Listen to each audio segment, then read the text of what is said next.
awadde abawabi ba gavumenti essanyu bwe yategeezanga bwe baggiddwako enkola ey'okusasula omusolo ogussibwa ku musaala gw'oba ofuna kiyite pay as you earn basobole okukola obulungi emirimu gyabwe. Bino yabyogeredde ku Speak Resort Munyonyo mu musomo gw'okujjukira eyaliko omuwaabi wa gavumenti Joan Kagezi eyattibwa mu mwezi ogwokusatu mu 2015. Pulezidenti yategeeza nti bumalirivu okulwanyisa n'okumalawo abayeekera ba ADF. Because these fellows who killed her were from ADF. Otyo agegamu ku mawulire ge tusobodde okunokolerayo agabaddewo sabiiti eno era tugenda kubate tugenda maaso n'okufuna emboozi yaffe gye tujja okuba naye nga tunaba kukikola kiriza kutegeeza nti bannange bannegaseko ddala be tugenda okuba nga tukubaganya nabo ebirowoozo olunaku olwaleero mu pulogulaamu yaffe eno eyaga wiiki. Olunaku olwaleero twegattiddwako kanso Zefania Zimbe. Sebo nsoose okulaba ku pulogulaamu yaffe eyaga wiiki. Nange okulaba Sebo. Sebo. Era tuyina muganda wange Sharif wanga otukola bulungi nnyo. Amina. Wiiki ekutambulidde etya? Wiiki ebadde nnungi. Ebaddemu ebirungi n'ebitali birungi. Sebo. Naye era mu byonna ogamba ekisa kitubeera oba ebyo tuyitamu bye tufunye ebirungi ne twebaliza Mukama ebitannaba kutuuka ne twongera okusaba n'okukkiriza Mukama abikyuse. Amina. Kulikayo mu kooti nkulabya gw'owadde omwami yakwatibwa ku nsonga za Fande Kirumira. Sebo nze abadde abawolereza baali babiri naye omusango bwe gwagenda gutambula omu bamuyimbula oluvannyuma lwa kooti okisanga nti yayina tewaliwo na bujulizi bwali bumulumika era kooti nemuta nemugamba tewali nsonga lwaki yeebuzaako. Oluvannyuma ekyo kyaliwo mu mwezi gwa Desemba omwaka oguwedde ne bamuta naye ekyomukisa omubi era ebikolwa ebitwennyamiza mu Uganda muno abasirikale abataali mu uniform bamuwamba ku mulyango gwa kooti awo nga bamuyimbudde nga n'ekiragiro kya kooti akiyina nga buli kimu nga kimaze okukolebwako mu mateeka nga ne court order agiyina naye ku mulyango gwa kooti gwenyini kooti enkulu mu Kampala etali kooti zino entonotono yonna ewaza wansi ne bamukwatirawo ku mulyango gwa kooti ne bamuwamba ne bagamba kanso tofaayo tumutute ku CPS. N'ogendayo? Twagendayo oluvannyuma ozaali ennaku z'omwezi 23 Desemba omwaka oguwedde ne tugenda ku CPS nga taliiyo ne tubuuza afande omwogezi wa poliisi Onyango n'agamba taliwo ku CPS era tebamanyi waali. Ne tubuuza ekireka tebamuyina. Sebo. Ne tubuuza ab'embuya tebamuyina. Ne tubuuza ekibuli nabo ne bagamba tebamuyina. Kati olwo n'essaawa ya leero tetumanyi waali n'ab'ewaka tebamanyi gyali. So bwe bityo bigenda si birungi. Kakati tuba tukyanoonya oyo ne tugamba katwongere okuwoza omusango kuba kwali kusigaddeko omuntu omu. Omusango ne gutambula kooti n'emala okuguwuliza era neewa ensala yaayo muzabadde wiiki ewedde. Yes. Noono nemuyimbula. Yagenze waka. Wale mulabyaga nti bane kanzire wakiriye luzira nga ndaba rajana. Nenga musajja amuyimbudde harajana kudda luzira. Yes, bamuyimbudde ne bamuwa ebiwandiiko. Naye ekyamazima wabaddewo embeera ng'atye waka ng'alinga gwe bazzaayo nga naye tamanyi nti bamutadde. Abasirikale ba prison ne bamuwerekera naye oluvannyuma bamutadde butyawo ku mulyango era musajja wattu n'asooka adda munda mu kkooti kubanga twafunyamu nti badde bamulinze bweru yazze munda ndowooza oluvannyuma yasaze amagezi engeri yatuuseemu ewaka yankubiddeko n'angamba yatuuse ewaka simanyi engeri gye yatuuseemu naye yasooka kuddako munda kwekweka abayinza omukwata nange ne muleka munda awo naye ekyamukisa omulungi yatuuse ewaka. Katonda yeebale naye abeereko ewaka yeyagaleko. Kale nawe bali ku lwatu kulaba nti kuba mulamuzi nawulidde engeri gye yatemyetemye obujulizi obwaleetebwa neŋŋamba kirabika ensonga mwazikutte bulungi. Ensonga zakwatibwa bulungi ate omulamuzi n'asala amazima.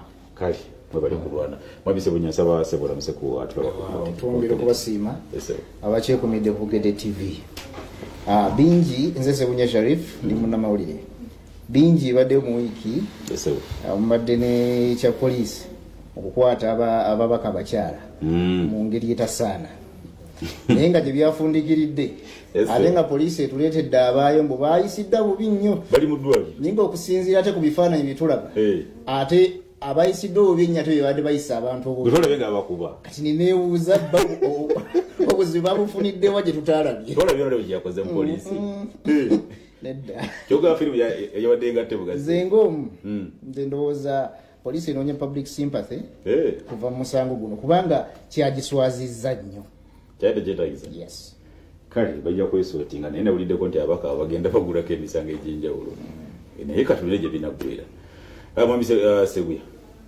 damusa kuwa tulaba mbalamusizza nnyo mugyebale gye mukola nkulikeeyo okutendereza omutonzi mwenna gye musabiddira ddala abavudde mu ekereziya mpozi ku nsonga ya kirumira awo yongere okuwumula mirembe nga omusango nga bwe gwasaliddwa bwe gutyo bano nabo bakulike mukomera kyokka ate era twongere okusaasira famire eya kirumira n'omukyalo taata we n'abaana be n'emikwano gye na buli muntu yenna awulira muli nti akiwulira ekyo tekyetaaga nakubaganyako birowoozo mbekituufu ate mpozi tukuliseeyo n'abawonye olutalo lw'e Sudan kibana bannayuganda bakomyewo bannayembeera teyadde nnyo olutalo olwo kale olulabanga olw'okusaaga naye nalabye ka vidiyo olwo eggwanga lyetaaga okusabira eryo kubanga waliwo vidiyo nalabye engeri gye basuulamu ebikompola kati ku bizimbe ebisinga okuba ebiwanvu yeraliikiriza kubanga kati bali aba genofata bawe bamanyita mannya g'ekiwalabu bazibu kirabika omuwala bwayinza okukyogera nga bulala kati nono geno ddagalo owa rapid response front oba oli eyali ewajjajjawidi yava mu eddafa mukulwanagana kwabwe kati ono ye ali mu gavumenti oyo president yawamba General Bashir 2019 ye ate bana banne abamulwanyisa tubayita bajjajjawidi erinnya erya RSF nti babeera mu bantu wakati babeera nabo abayekera bali mu lujja kugamba bali akati ng'oli mu kukulwanyisa ayinza okukanga akubye ekizimbe kyennyininyini kati yembeera eyo naye olutalo olwo bwe twegendereza luyinza okugaziwira ddala tukoseza ddala katusebe kikwatako ensonga babe nga basonolamu mu bwangu embeera ereme kusajjuka kati gyatufuna emboozi gyaffe genda okuganyako ebirowoozo olunaku olwaleero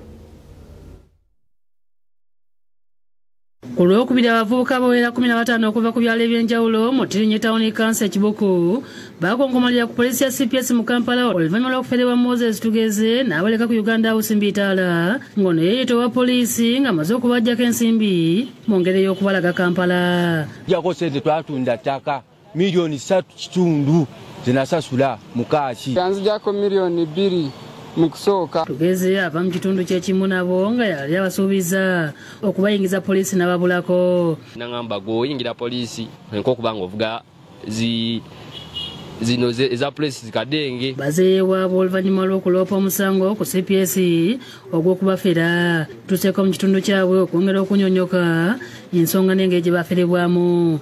Agamu ku maka getutuuseemu ge g'omuzadde Robert Ngolo omutuuze ku kyalo kiri zooni mu Tirinye Town Council ngono bamuggyako ssente obukadde 4 ku baana babiri okuli Scovia Nachomo ne Ruth Kitaka nga bano bakyali mu nnaku. Ngolo ategeeza nga beesiga omusajja ono ku y'okuyingiza abaana baabwe poliisi kubanga bamumanyi bulungi mu kitundu ng'omusirikale n'okubamatiza nga bwe yalina abanene abamuyambako. Yatukoba nti ayina n'omuntu omunene yatukoba nti mulanka wakusatu ng'ovire ku IGP.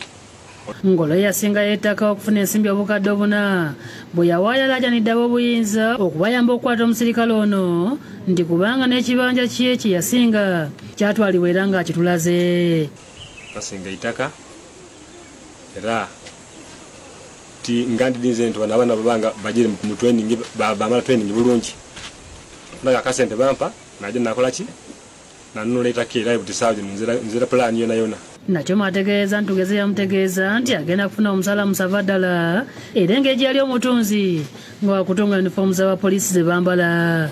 Era n'omusaala gwo baba bagwongerako bakubalira wano mu paati endala nti oli wa poliisi ate ne bakolera ku paati ey'okubiri nti oli mutungi waki wa uniform zaabwe ze bambala ez'abapoliisi. Muzadde wa Simon Wakyungira Susan Kanyago mutuuze mu Kadama Town Council yalaze okunyolwa olw'okumufeera ensimbi obukadde buna.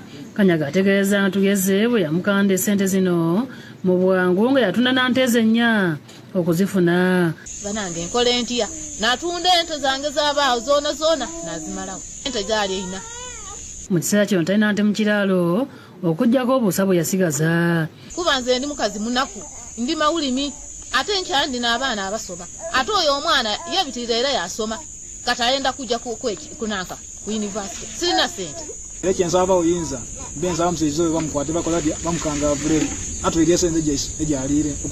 Gavumenti etuyambe mukwate musibe batwirire akasente kaisu omusaiza oyo bamuyige bamukwate baferere ina bante sente nyingi egyalire. Kati sente w'ekyalo Bugongosero Joseph Kayongo tugeze kwazaalibwa ategeeza nga bamumanyi obulungi era ng'avumidde ekikola ky'okufeera abaana mu kitundu enzaalwa.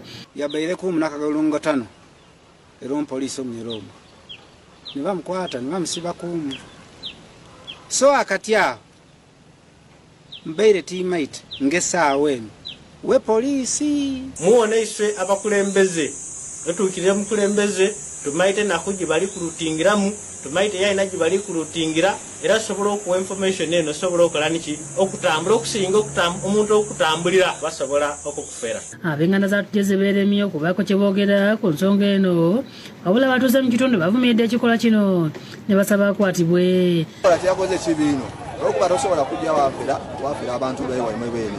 Bano nenkereri omusaiza oyo abasobola okuyirirya abaana sente abayirirye sente. Kati amyuka omwogezi wa poliisi mu kampani emirano nga Luka Wesigire ategeeza nti bakizudde nti omusajja ono yali mu poliisi n'awummuzibwa ku mirimu olw'obubbi era nga yasimbibwako ne mu kkooti y'RDC mu mwaka gwa 2021.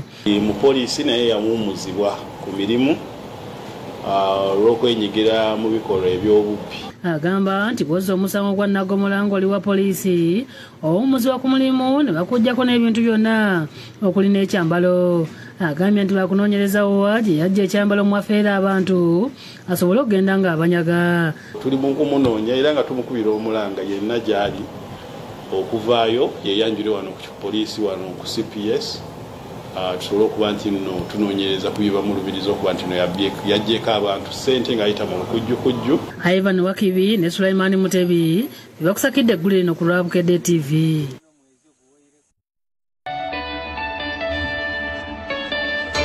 Crystal mineral water is a sanctuary of refreshment. It is drawn from nature's underground resource in its purest form. This high-tech production system ensures that the entire process of water treatment and bottling is untouched by human hand. To ensure that every bottle is up to Harris International class, the quality of each crystal bottle is stringently verified. From our stores, it is then dispatched to our retail partners, finally finding its way into the homes and hearts of millions of Ugandans. Abange kadodi kanivo yine komyewo kusande nga musanvu Mei mumasho ground zerugogo munabera mu kadodi gatunyumira nyima zonne zigendera ku mikolo gy'embalu nga tuwomerwa n'emmere singa mu bamasaba ate luli abakirimu mu kitegeera mulembe wanyala nabe kyengule bekyobadde osubwa ebbanga lyonna ebyokuzanyisa by'abaana babireese biryango gigulawo sawa nnya ez'okumakya emitwalo 2 gyokka nga tuyingira kyakutokota uncovered kusande nga musanvu ogwo kutano ye kadodi carnival mu masho ground zerugogo nga kitegekeddwa Kibaru Foundation nga kiwagiddwa Silk Events, Capital FM, Rock Telecom, YY Coaches, TV East, Nile Special. Banno ddala mu kujjanjaba endwadde aba Muwonya Herbal Research kati basajja kudde tebakyajjanjabira ku bizindaalo. Muwonya Herbal Research bafunye amaka gaabwe awo ku Lubaga Road.